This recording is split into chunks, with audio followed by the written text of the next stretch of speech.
이 시간 또 함께 하신 우리 성도님들 위해 또 오늘 우리 하나님 은혜 부으실 줄 믿습니다. 우리 오후 시간에 이제 계속해서 우리 소유리 문답, 웨스트민스터 소유리 문답을 가지고 하겠다 말씀을 드렸습니다. 그래서 오늘 여러분들 이거 다 가지고 계시죠? 혹시 안 갖고 계신 분들은 뒤에 또 있으니까 가지고 오시고, 여러분 뒤에다가 보면 이름 쓰는 란이 있어요. 이름을 써주시고, 혹시 매주 갖고 오기 아무래도 까먹을 것 같다 하는 분들은 교회에 놓고 가셔도 되고요. 집에 와서 또 복습하실 분들은 가지고 가셔서 보시고 또 주일날 가지고 오시면 되겠습니다. 우리 지난주에는 이제 제가 또 헌신 예배 인도하러 없었고, 그 전주에 이제 우리가 이 웨스트민스터 소유리 문답이 뭐냐 여기에 대해서 이제 잠깐 말씀을 나누었습니다. 이 소유리 문답이라고 하는 거는 말 그대로 제목에 들어가 있죠. 문답, 물어보고 답을 하는 이런 방식으로 이제 쭉 구성이 되어 있고요. 그리고 이거는 소요리 문답이고, 또 이거보다 분량이 많은 대요리 문답도 있어요. 근데 처음에 이 영국에서 이제 그 웨스트민스터 그 성당 사원이죠. 거기에서 이제 모여서 모든 그 영국의 이제 신학자들이 모여가지고 이것을 만들면서, 대요리 문답은 이제 목회자들을 위한 용도로, 그리고 소요리 문답은 이제 평신도들을 위한 용도로, 그래서 평신도들이 세례받기 전에 이제 또 그런 공부하기 위한 그런 목적을 가지고 만든 게 이제 소요리 문답입니다. 내용은 동일하지만 이제 대요리 문답은 조금 더 깊이 있게 더 많이 이제 이야기를 하고 있는 것이고요. 이것은 소요리 문답은 조금 더 이제 압축적으로 아주 중요한 것들을 추려 놓았다, 이렇게 이야기할 수가 있겠습니다. 우리가 성경을 읽을 때에 우리가 처음부터 끝까지 이제 성경을 쭉 읽으면 이제 그게 제일 좋은데, 그렇게 읽고 사실은 이 방대한 양이잖아요. 이 성경이 이렇게 두꺼운데 이거를 읽고 우리가 일목요연하게 하나님이 말씀하시는 것을 우리가 정리를 해낸다는 게, 사실 뭐 그렇게 할 수 있는 사람도 있을지 모르지만 우리 보통 사람들이 그렇게 하기에는 굉장히 이제 힘이 들고, 그러기 위해서는 또 시간도 많이 이제 필요하고 또 연구를 많이 해야 이게 될 수가 있습니다. 그렇기 때문에 이 소유리 문답은 뭐냐면 성경 전체가 이야기하는 것을 간단하게 그 핵심적인 내용을 이제 줄거리를 이제 쭉 요약을 해놓은 것이다, 이렇게 우리가 볼 수가 있습니다. 물론 우리가 여러분들 그 책을 우리가 읽으려고 할 때에 책을 사려고 이제 하면은 저는 이제 인터넷 그 서점을 이제 잘 이용을 하는데, 거기에 이제 책을 사려고 이렇게 딱 보면은 이 책의 내용이 뭔가 밑에 보면은 대략의 이제 줄거리, 뭐 전체적인 내용 같은 게 이제 간단하게 적혀 있는 것을 봅니다.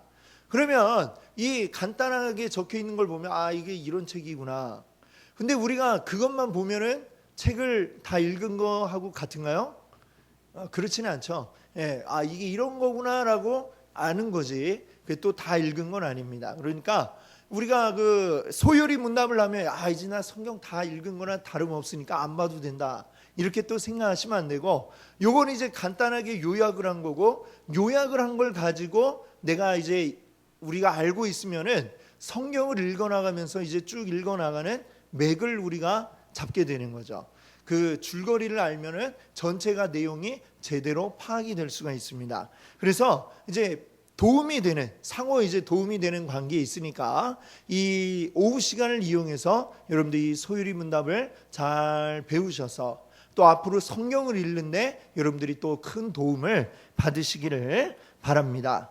자, 그래서 이제 우리가 이제 함께 이 소유리 문답 이제 내용을 해 나갈 텐데, 한번 우리 맨 마지막 장 이제 앞으로 한번 가보세요. 그러면 이 소유리 문답이 총 몇 개의 질문으로 이루어져 있는가 우리 볼 수가 있죠. 14페이지까지 있는데 거기 몇 번 질문까지 있나요? 107번. 그렇습니다. 107개의 질문으로 이 소요리 문답이 이루어져 있고, 이제 전체 내용 구성이 이제 쭉 이제 차츰 이제 말씀을 드릴 텐데요.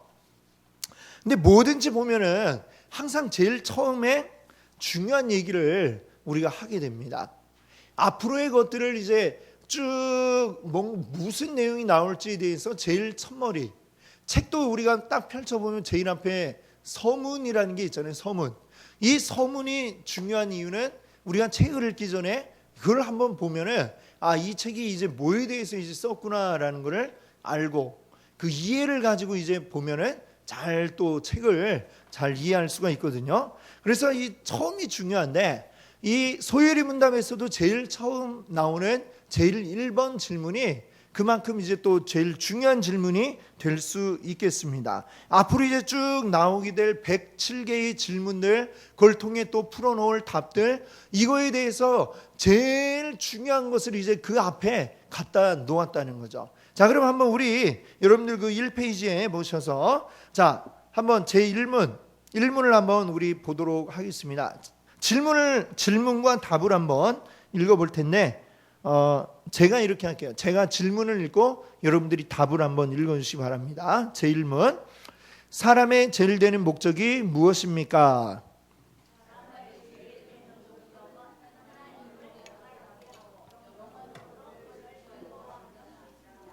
아멘. 자, 그래요.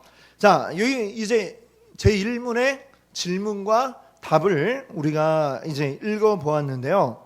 먼저 질문부터 우리가 한번 생각을 해볼까요? 질문이 뭐라고 그랬어요? 사람의 제일 되는 목적, 내가 존재하는 제일 큰 이유가 무엇이냐라고 이렇게 물어보고 있습니다. 이 질문을 좀 우리가 흔히 하는 말로 바꿔보면 뭐라고 할 수 있을까요? 왜 사냐? 왜 사냐? 이렇게 지금 묻고 있는 거예요. 사람이 왜 살까요?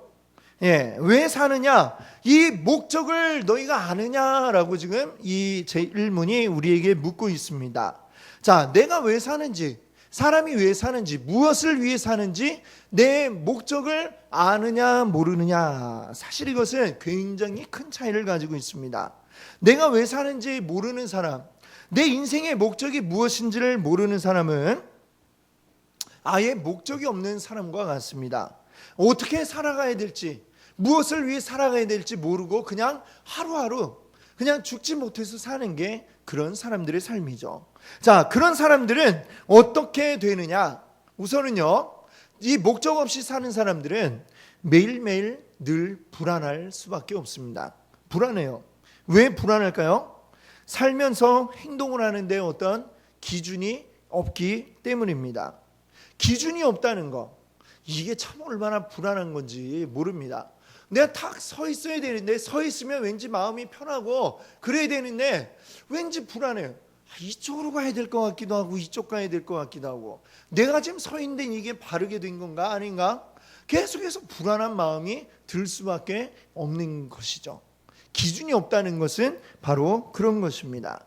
살면서 행동하는데 우리 매일매일의 행동에 이유가 있어야 되고 목적이 있어야 그 삶이 행복해질 수가 있어요. 이유를 모르고 목적을 모르면은 이게 도대체 왜 사나, 그냥 아까 말씀드린 것처럼 내가 진짜 죽지 못해서 사는 게 그게 바로 인생이 될 수가 있다는 것입니다. 인생의 목적을 모르면 그렇게 된다는 거예요. 열심히 일을 하고 있어요. 매일같이 열심히 일을 해요. 일을 하는데 일하고 집에 돌아오면 힘이 들죠. 야, 힘들다. 힘든데 도대체 내가 왜 이렇게 힘들게 일을 하지? 그럼 대부분이 이렇게 대답을 하죠. 먹고 살려고 하는 거지 뭐. 그럼 왜 이렇게 먹고 살아야 되지? 왜일까요? 거기 계속 질문을 던져보면 답을 할 수가 없어요. 왜 사는지에 대한 이유를 모르기 때문입니다. 자, 어떤 사람들은 자기 나름대로 어떤 목적을 막 만들어내기도 해요. 뭐 예를 들면 나는 돈을 많이 벌려고 이렇게 열심히 산다, 이렇게 이야기하기도 하죠. 아니면 나는 행복하기 위해서 이렇게 열심히 산다 이야기하기도 하고요. 또는 나는 자유를 누리기 위해서 열심히 살고 있다. 또는 착한 일을 많이 하려고 나는 살고 있다. 이웃을 많이 돕기 위해서 산다 라든지, 아니면 내 가족들을 위해서, 사랑하는 내 자녀를 위해서 내가 열심히 오늘도 산다, 이렇게 이야기할 수도 있습니다. 이런 자기 나름대로의 목적이 있고 또 그것을 가지고 나름대로 열심히 살아가기도 하죠. 그러나 이 답들은 사실 우리가 진정한 인생의 목적에 대한 답이 아니라고 하는 것을 우리가 알아야 됩니다. 그것은 우리가 그냥 스스로 만들어낸, 너무 모르겠으니까 그냥 이게 맞을 거야 라고 생각하는 답이지 그것은 정답이 아니다라고 하는 것입니다. 자, 우리가 또 알아야 될 것은 우리 인생에 분명한 목적이 없는 사람은 어떠냐면요, 아까는 불안하다고 그랬죠. 그 사람은 또 어떤 특징이 있냐면 허무합니다. 열심히 일을 하는데 허무해요. 돈이 목적인 것 같아서 돈을 열심히 많이 모았는데 돈을 많이 모았더니 허무해요. 자, 이 목적이 사실은 진짜 목적이 아니었기 때문에 그가 허무할 수밖에 없는 것입니다. 여러분, 그건 그냥 내 선택이었던 것일 뿐이에요. 돈을 열심히 모으겠다, 또 내 자식들 뒷바라지를 내가 열심히 하겠다, 이거는 그냥 내가 그렇게 하겠다라고 결심한 거지 나의 인생의 참된 목적이 아니었다라고 하는 것입니다. 그러다 보니까 돈을 많이 모았는데 모으고 나니까 이제 이걸로 뭐 하지? 돈을 많이 모았는데 많이 모으느라고 그동안 몸도 병이 나고 몸도 늙었고 어디 놀러 가자니 힘들고 이게 뭐냐? 이런 허무가 찾아옵니다. 자식 뒷바라지 한다고 열심히 내 청춘을 바쳤는데 이 자식 놈은 커도 계속해서 나한테 찾아와가지고 손만 벌리고, 아니면 지 돈 많이 벌면 많이 번다고 또 나는 무시하고 뒷방에만 그냥 나를 처박아 놓는 것 같고, 뭐 이런 쓸쓸한 마음이 우리에게 찾아오더라라고 하는 것이죠. 자, 우리 인생의 그 의미들, 사람이 각각 자기 나름대로 의미를 가지고 살아가요. 그러면 사람마다 각각 다른 인생의 목적을 가지게 되겠죠. 그러면 어떤 문제가 생기게 되느냐? 일단 그게 진짜 목적이 아니기 때문에 허무함이 오고요. 그 다음에 또 생기는 문제는 뭐냐면 이 사람의 목적이 다르고 이 사람의 목적이 다르니까 때로는 그 사람의 목적이 서로 충돌하고 부닥치는 경우가 됩니다. 또 때로는 이게 어떤 사람의 목적에 따라서 다른 사람의 목적은 나쁜 게 되어버릴 수도 있어요. 아주 인간 쓰레기같이 되는 목적을 가진 사람도 생겨날 수 있게 되죠. 이 모든 것들이 우리 안에서 상대적이 되어버립니다. 우리 인생이 혼란스럽게 되죠. 내 목적이 진짜 목적이 맞아? 너무나도 혼란스러울 수밖에 없습니다. 그래서 우리가 알아야 될 게 뭐냐? 인생의 분명한 목적을 우리가 알아야 된다라고 하는 것입니다. 우리 인생의 분명한 목적을 아는 사람은 질서 잡힌 삶을 살아갈 수가 있습니다. 질서 있는 삶이라는 게 뭡니까? 우리가 질서, 이제 공중 질서 같은 거 이야기하잖아요. 사람은 옛날에는 뭐 좌측 통행, 사람은 좌측 통행 막 이랬는데 요즘은 또 그게 바뀌었더라고요. 사람도 우측 통행, 차도 우측 통행 이러는데, 그런 걸 이야기하는 이유가 뭡니까? 질서를 지켜라. 뭐 어디 뭘 할 때는 줄을 서고, 또 사람이 다닐 때 오른쪽으로 다녀야 되고, 차들은 오른쪽으로 다녀야 되고, 그렇게 하는 이유가 뭐죠? 혼란을 막기 위해서죠. 그렇죠? 왼쪽 오른쪽 구분 없이 막 다니다 보면 서로 부닥치고 난리가 날까 봐 그걸 미리 정해놓고, 자, 이걸 지키세요. 지키는 게 질서예요. 이렇게 우리가 질서라는 것을 부여하죠. 자, 우리 인생에도 질서가 없으면 혼란하고 사람들의 이해관계에 얽혀가지고 충돌이 일어날 수밖에 없습니다. 자, 그러나 우리 삶의 분명한 목적을 알게 되면 질서가 생겨나고요. 질서가 있으면은 이런 혼란과 충돌이 사라지고 인생의 낭비가 사라질 수 있게 됩니다. 모든 운동 경기에는 그래서 뭐가 있어요? 규칙이라는 게 있잖아요. 그렇죠? 모든 운동 경기엔 규칙이 있습니다. 이제 얼마 후면은 또 올림픽이 이제 열린다고 그래요. 올림픽에 많은 경기들이 있는데 그 경기들마다 제각각의 이제 규칙이 있습니다. 우리가 뭐 가장 잘 알고 있는 축구를 한번 우리가 생각해 보신다면 축구 안에는 규칙이 있잖아요. 골키퍼 외에는 공을 손으로 건드리면 안 된다. 뭐 이런 규칙이 있고 그렇습니다. 근데 자, 여러분들 아는 유명한 축구 선수, 우리나라 축구 선수 중에 누구 제일 잘 아시죠? 박지성 뭐 제일 잘 아시죠? 그렇죠? 박지성 모르는 분 안 계시죠? 자, 우리 박지성, 만약에 어떤 사람이 유니폼을 박지성 유니폼을 입고 경기장에 이제 딱 들어갔어요. 그러면 그 사람이 유니폼만 입으면 축구를 잘하게 될까요? 아니면 박지성이 신었던 그 축구화 신으면은 갑자기 막 축구 실력이 막 배가가 되고 이렇게 됩니까? 아니죠. 그렇습니다. 자, 훌륭한 축구 선수가 돼서 이 축구를 잘 하려면 어떻게 해야 되냐면은 축구가 어떤 경기인지를 먼저 알아야 되겠죠. 축구의 규칙은 어떻고 어떤 식으로 해야 잘할 수 있는가를 알고 그 다음에는 그걸 잘하기 위한 훈련을 해야 됩니다. 훈련도 막 하는 게 아니라 좋은 코치를 만나고 좋은 감독님을 만나가지고 그 밑에서 체계적으로 훈련을 쭉 해와야 됩니다. 자, 그렇게 해서 열심히 어릴 때부터 훈련을 받고 이 축구에 대한 모든 것을 알게 되면 그리고 그 축구에 최적화된 나의 이 몸 상태가 되어지면은 그때는 뭐 유니폼이 뭐 아무거나 입으면 어때요? 그래도 그 사람은 축구를 잘할 수 있게 되는 것입니다. 내 의지와 관계없이 축구장 안에서는 축구 규칙에 따라서 그 축구 경기 규칙에 맞게 열심히 뛰어야 그래야 축구를 잘할 수가 있게 되는 것처럼 우리 인생도 역시 마찬가지예요.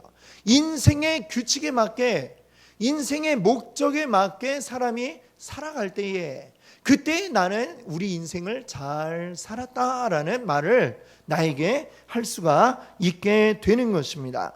자, 만약에 내 목적도 모르고 삶의 목적도 모르고 그냥 막 살아간다면은 축구 규칙도 모르고 축구장에 들어가지고 막 때로는 막 손으로 막 공을 붙잡고 막 뛰기도 하고 막 그냥 뭐 네 발로 막 이렇게 가기도 하고 굴르기도 하고 이렇게 되는 그렇게 될 수밖에 없다는 것이죠.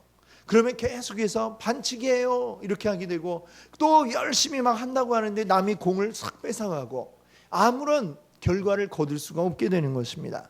우리 인생에 실패하지 않으려면 그래서 무엇을 알아야 된다고요? 우리 삶의 목적, 내가 왜 이 땅 가운데 있고 내가 무엇을 위해 살아가고 있는가, 이 목적을 내가 분명히 알아야 그리고 이 목적에 맞게 나를 계속해서 훈련시켜 나가야 그래야 우리는 이 인생이라고 하는 경기에서 승리를 거둘 수 있게 될 줄 믿습니다. 아멘. 자, 그래서 이제 이 소유리 분담의 제1번은 우리에게 사람이 왜 사느냐, 이 인생의 목적에 대해서 묻고 있습니다.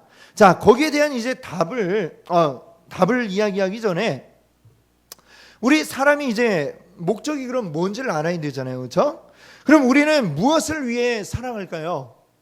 아까 말한 것처럼 여러 가지 목적이 있어요. 그런데 다양한 목적들이 있잖아요. 그렇죠? 요즘 뭐 젊은이들에게는 취업이 목적이고 또 고등학생들에게는 뭐가 목적이에요? 대학에 가는 게 또 목적이고 또 직장 생활하는 사람들은 계속해서 승진하는 거, 또 직장에서 안 잘리고 계속 잘 붙어 있는 거, 뭐 이런 것들이 우리의 목적이 될 것입니다. 자, 근데 이 우리 삶에 가지고 있는 다양한 이 목적들은 상대적입니다.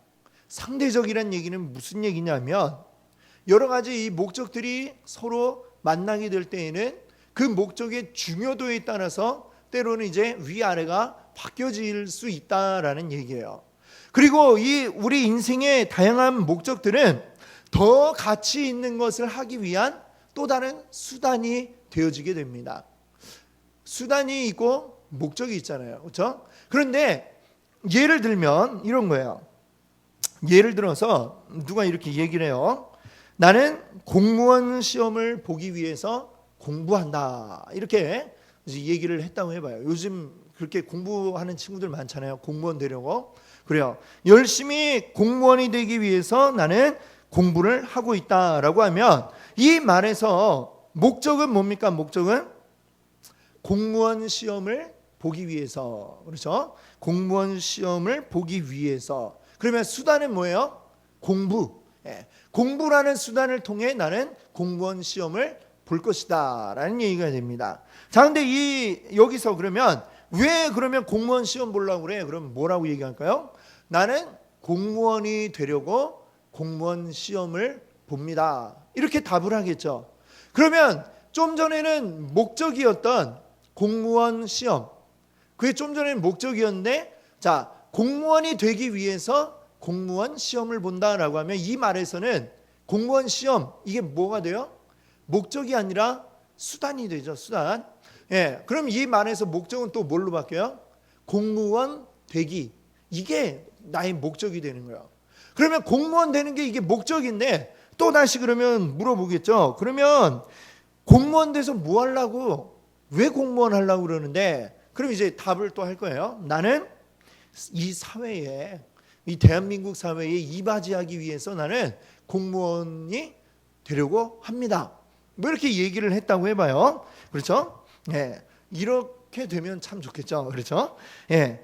자, 그러면 이 말에서는 또 어때요? 사회에 이바지하는 것, 이 사회에 도움이 되는 것, 이것이 목적이 되고 공무원이 되는 것은 또 다시 이제 수단이 됩니다. 수단. 그렇죠?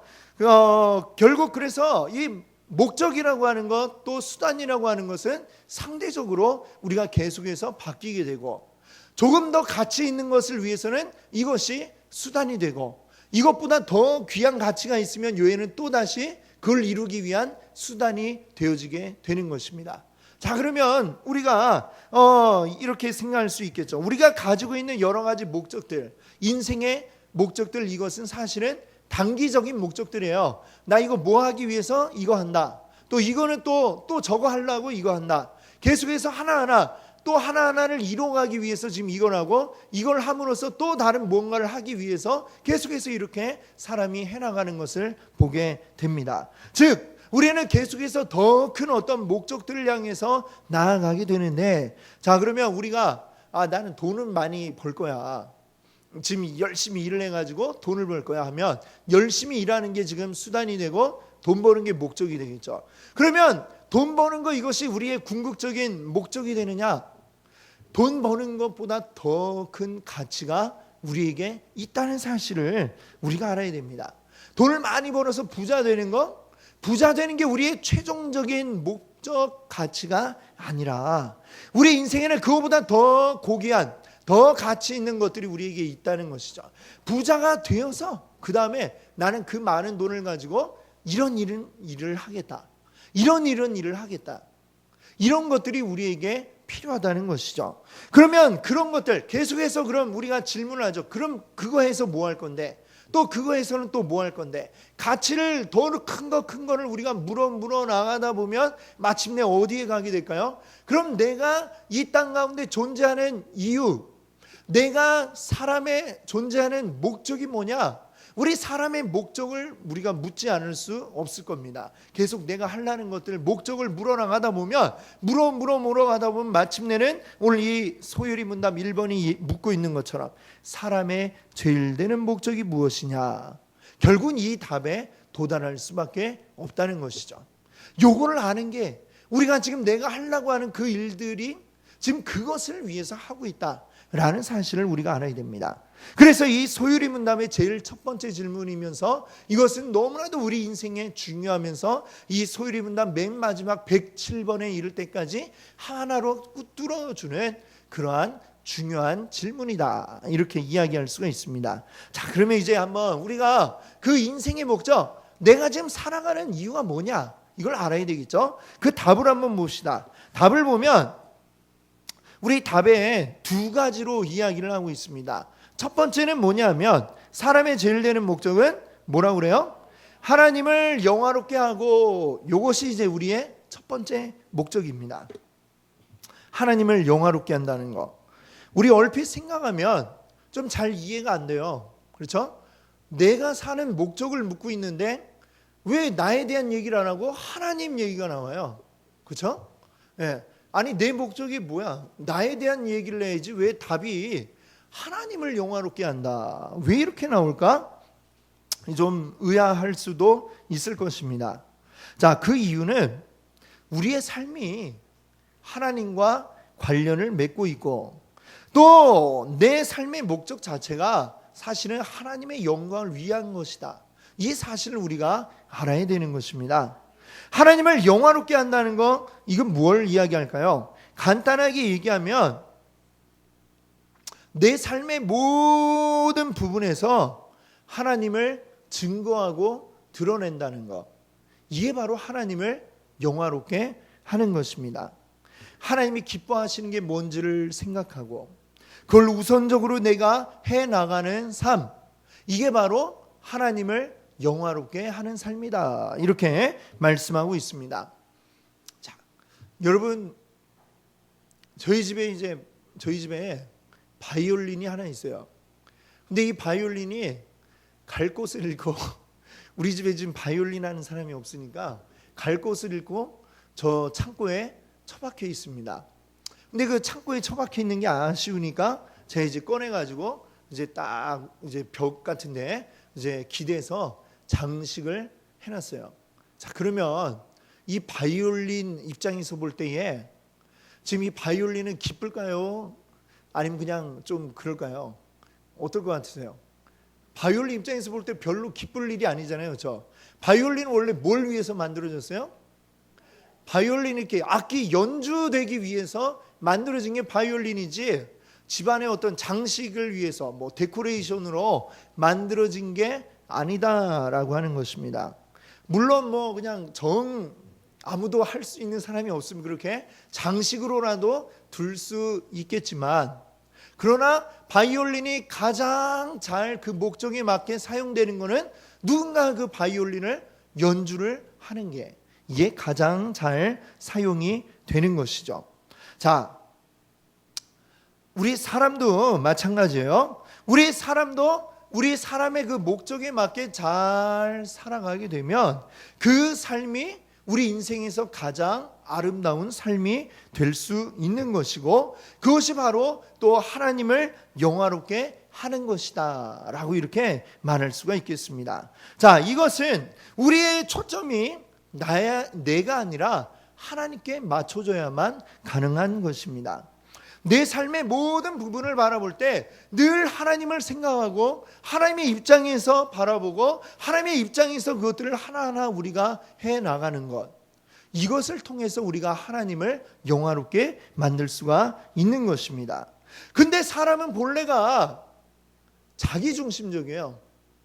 이기적이고 나를 생각하게 되어 있습니다. 그런 내가 하나님 중심으로 바뀌어진다는 것, 이것은 마치 코페르니쿠스가 누구냐면 바로 이 지구가 움직이고 있다라는 지동설을 주장한 사람이 코페르니쿠스입니다.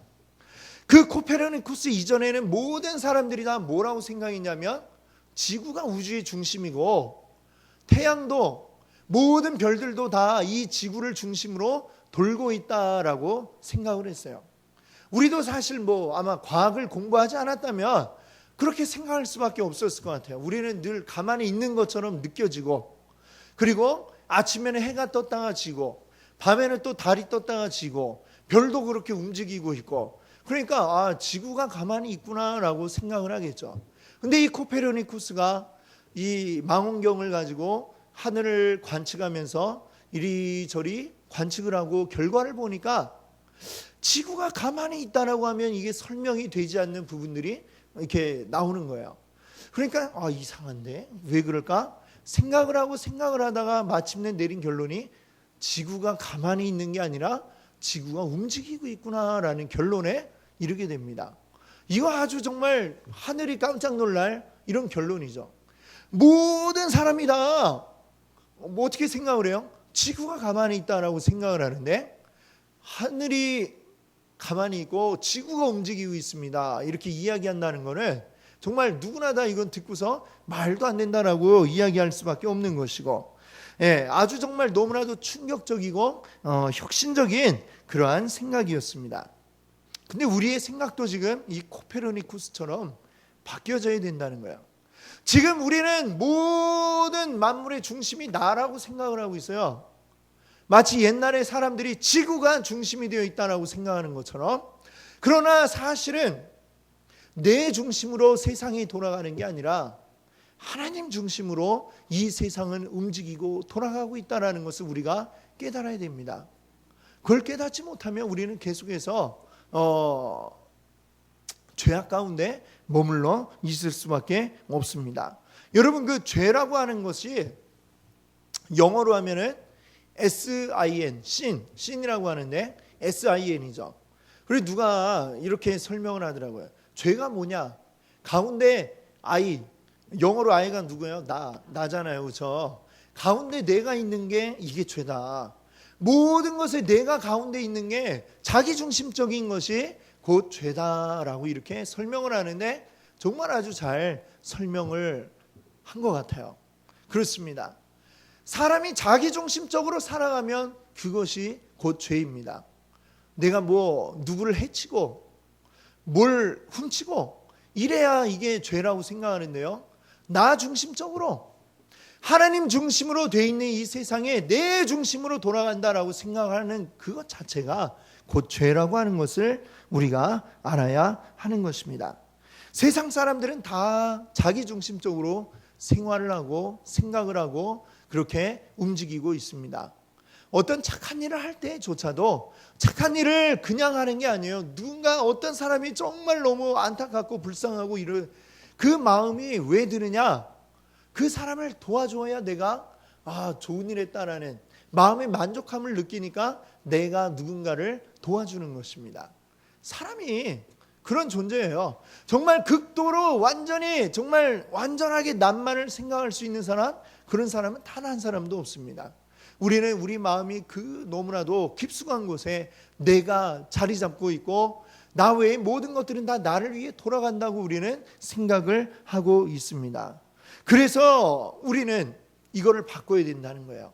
내가 중심이 되었던 나, 이제는 내가 아니라 하나님이 나의 중심이 되게 해야 되는 것입니다.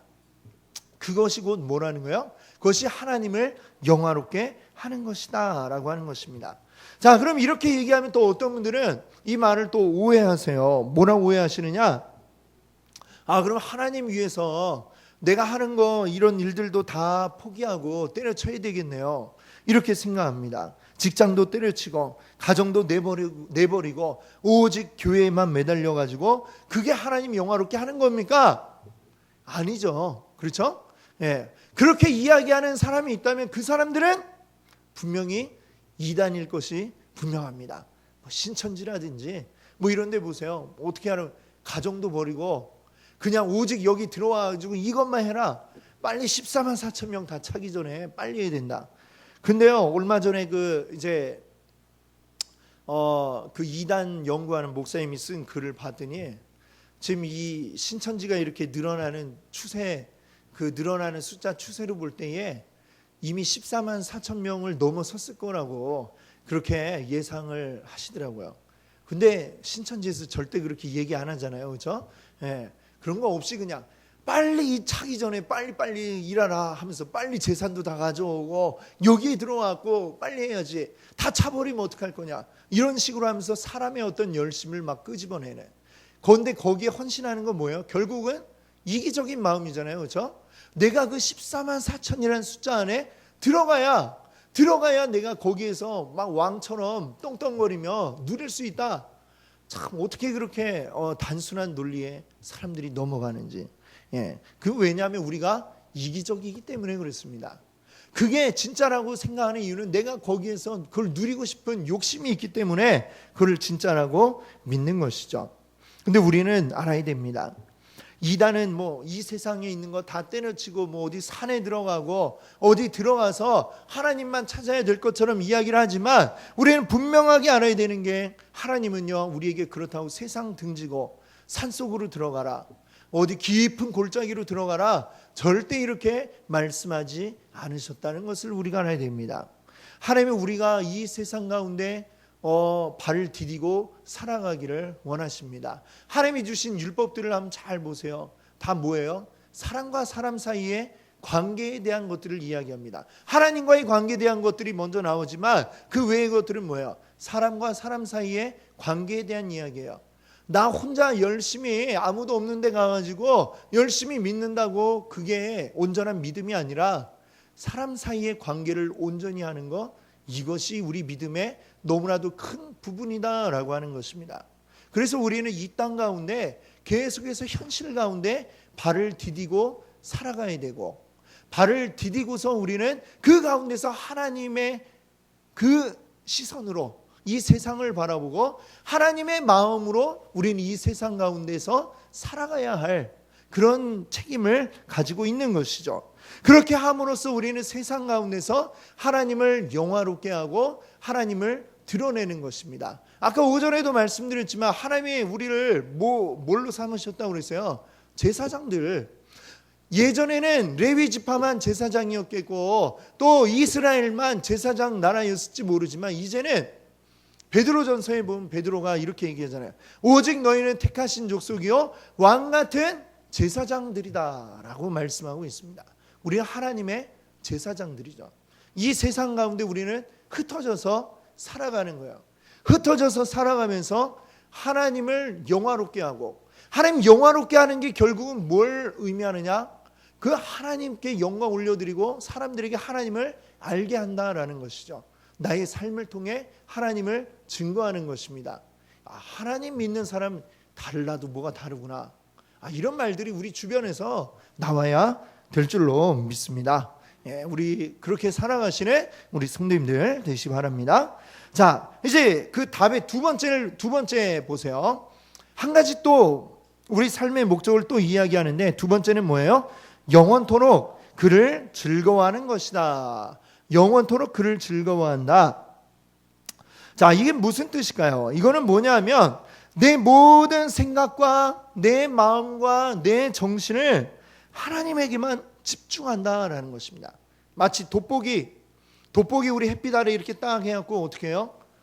돋보기로 햇빛을 이렇게 싹 모으면 그것만 가지고도 불이 나지 않습니까? 그렇죠? 그것처럼 돋보기로 이 햇빛을 집중하듯이 우리 삶의 모든 내 생각과 내 마음, 내 모든 정신을 오직 하나님께로 집중하고, 그리고 하나님의 뜻과 하나님의 일하시는 것을 우리가 기대하고, 그리고 어떤 상황에서든지 우리는 적극적이고 자발적으로 하나님의 뜻에 따르는, 이것이 바로 뭡니까? 하나님을 즐거워하는 것이다 라는 거죠. 즐거워한다는 건 뭐예요? 자발적인 거죠. 수동적으로, 억지로, 이거하고는 거리가 있는 겁니다. 나는 아주 즐겁게 하나님이 일하는 게 즐거워 죽겠어, 막 이런 마음이 우리 안에 넘쳐나게 되기를 바랍니다. 아멘. 그럼 어떻게 하면 이게 가능하냐? 어떻게 이게 가능할까요? 사랑하면 가능합니다. 사랑하면 가능해요. 하나님을 즐거워한다라는 얘기는 무슨 말이냐? 즉 하나님을 사랑한다라는 그러한 이야기를 하는 것입니다. 누군가를 사랑하면 어떻게 돼요? 그 사람을 생각만 해도 기쁘고 즐겁고, 그를 위해서 도시락을 싸도 즐겁고, 그를 위해서 그에게 선물을 하기 위해서 뭔가 일을 하고 있어도 즐겁고, 그 사람을 위해 밥을 만들어도 즐겁고, 이게 사랑하기 때문에 그럴 수 있다는 것이죠. 구약 성경에 보면 창세기에 야곱이 그랬어요. 야곱이 자기 이제 삼촌 라반의 집에 가고 일을 합니다. 일을 하는데 그 집에 외삼촌 라반의 딸 가운데 라헬을 보고 너무 사랑에 빠졌어요. 그래서 이 라헬을 꼭 내가 이제 아내로 맞아야 되겠다라고 생각하고 삼촌에게 가서 얘기해요. 삼촌, 제 지금 아무것도 가진 게 없는데 제 삼촌을 위해서 7년 동안 열심히 일을 하겠습니다. 그럴 테니까 7년 후에 이 라헬과 결혼할 수 있게 해주세요. 이렇게 얘기를 합니다. 그리고 외삼촌이 그래 알았다 그렇게 하고 이제 7년 동안 일을 하게 되는 것이죠. 근데 이때에 야곱의 마음이 어떠했느냐? 어이구 이 7년 언제 가나 하고 막 한숨만 쉬고 이런 게 아니라 창세기 29장 20절에 보니까 거기에 뭐라고 얘기했냐면요, 야곱이 라헬을 위하여 7년 동안 라반을 섬겼으나 그를 사랑하는 까닭에 7년을 며칠같이 여겼더라. 아멘. 이런 말씀이 있어요. 얼마나 사랑하면 이 7년 하루하루가 가는 게 즐거운 거예요. 이거 하루 하고 나면 또 이제 7년 후 이제 결혼할 날이 가까워지는구나. 이 생각을 하니까 하루하루가 즐겁고 일이 고되지만 그것이 정말 힘들게 느껴지지가 않고 7년이 훌쩍 지나가 버릴 수 있었다라는 이야기죠. 이게 바로 뭐예요? 사랑입니다. 사랑을 하면 그렇게 되는 거예요. 힘든 것도 힘들지 않게 되고 어려운 것도 즐겁게 해낼 수가 있는 게 바로 사랑이죠. 우리가 하나님을 즐거워한다라는 것, 이거는 곧 우리가 하나님을 사랑하는 것이고, 그래서 하나님과 함께 있으니까 너무너무 즐거워지고 하는 것이죠. 사람이 이게 마음이 즐거워 볼까? 한다고 해갖고 즐거워지는 게 아니에요. 그렇죠? 즐거운 거는 우리가 사랑하는 마음이 있으면 자연스럽게 즐거워집니다. 하나님이 늘 내가 사랑하는 이 하나님이 늘 내 안에 계시고 내 옆에서 나와 함께 동행해 주시는데, 사랑하니까 이게 얼마나 즐거워요. 사랑하지 않으면 이게 뭐같이 느껴져요? 속박, 구속 막 이렇게 느껴져요. 근데 사랑하면 늘 같이 있는 게 좋고 즐겁고 기쁘고 이렇게 되는 것입니다. 자, 그러면 이제 우리 사람의 제일 되는 목적 두 가지 뭐라고 그랬죠? 하나는 하나님을 영화롭게 하는 것, 또 하나는 뭐라고요? 영원토록 즐거워하는 것. 이 두 가지를 말씀드렸습니다. 자, 그럼 이렇게 또 질문할 분이 계실지도 모르겠어요. 사람의 목적을 묻는데 어떻게 사람을 위한 건 하나도 없고 죄다 그냥 하나님 위한 것만 있나요? 너무 불공평해요. 뭐 이렇게 얘기하는 분도 있을지 모르겠습니다. 자, 근데 우리가 알아야 될 게 있어요. 하나님이 우리의 영광을 받으시고 또 하나님이 우리가 하나님 때문에 즐거워하는 이런 것들이 하나님에게 뭔가 부족해서 하나님 외로우니까 우리가 가갖고 즐겁게 우리 같이 있어 드릴게요, 뭐 이런 게 절대 아닙니다. 그렇죠? 우리가 하나님께 영광을 돌리라고 하는 것, 우리가 영광 돌리지 않아도 하나님 충분히 영광 받고 계십니다. 그러나 그럼에도 불구하고 우리가 하나님께 영광 올려드려야 될 이유는 뭐예요? 사실은 그게 나를 위해서 그렇다는 것을 우리가 알아야 됩니다. 하나님 우리 영광 올려드리지 않아도 충분히 영광 받고 계시고 충분히 즐거우신데 우리가 그래야 되는 이유, 바로 나를 위해서라는 거예요. 나를 위해서 내가 하나님 앞에 영광 올려드려야 된다는 것입니다. 사람이 지내다 보면 우리 스스로 생각할 때에 얼마나 별 볼 일 없는 존재입니까? 내 스스로 나의 그 참된 모습을 막 느낄 때에 내 모습을 바라보며 내 안에 이 약한 모습, 또 때로는 너무나도 부끄러운 모습 생각하면서 얼마나 참 마음 아플 때가 많습니까? 그런데 참 이 별 볼 일 없는 우리들, 그런데 우리에게 귀한 목적이 있다는 거예요. 나 별 볼 일 없는 존재인 줄 알았는데 우리에게 귀한 목적이 있다는 거예요. 바로 하나님께 영광 올려드릴 수 있고 우리가 하나님으로 즐거워할 수가 있다. 이게 바로 우리 삶의 목적이라는 것입니다. 아무리 별 볼 일 없는 간장종지라고 하더라도 이 간장종지가 귀한 일에 왕의 밥상에 딱 올라가게 되면 그것은 왕을 위하여 쓰여지는 귀한 간장종지가 됩니다. 근데 이 간장종지가 어디 이제 뭐 감옥 안에 죄수들 앞에 나오는 그런 이제 그릇이 되었다고 해봐요. 그러면 아주 정말 그 안에서 그냥 막 사람들이 그냥 먹다 집어던지는 아주 천한 그릇이 될 수밖에 없습니다. 무엇을 위해 사용이 되느냐, 이거에 따라서 우리 그 사용되는 것의 존재 가치가 달라지게 됩니다. 근데 우리의 목적이 뭐라고 그랬어요? 우리 사람의 존재하는 이유와 목적이 뭐라고 그랬어요? 내가 이 세상 만물의 왕이신 하나님을 위해 내가 사용될 목적을 가지고 있다는 것입니다. 그러면 이게 정말 귀한 거 아닙니까? 나에게 좋은 거 아닙니까? 내가 별 볼 일 없는 하찮은 존재가 아니라 귀한 존재가 될 수 있다는 것입니다. 그리고 그 하나님께서 나와 함께 해주시고 나를 붙잡아 주신다는 이 사실을 여러분들 기억할 수 있기를 바랍니다. 오늘 우리 소유리 문답 1번 우리 함께 살펴봤습니다. 오늘 이것을 기억하시기 바랍니다. 나를 귀하게 만들어주는 이유, 우리에게 귀한 목적이 있기 때문인 것입니다. 우리 사람이 살아가는 목적, 바로 무엇이에요? 하나님을 영화롭게 하는 것, 또 하나님을 더불어 즐거워하는 것, 이것이 우리를 귀하게 만들어주는, 여러분을 아주 귀한 그릇으로 만들어주는 그런 목적인 것을 여러분들 기억하시기 바랍니다. 이 목적을 잊지 마시고 우리 날마다 승리하시는 여러분 되시기 바랍니다. 같이 함께 기도하겠습니다.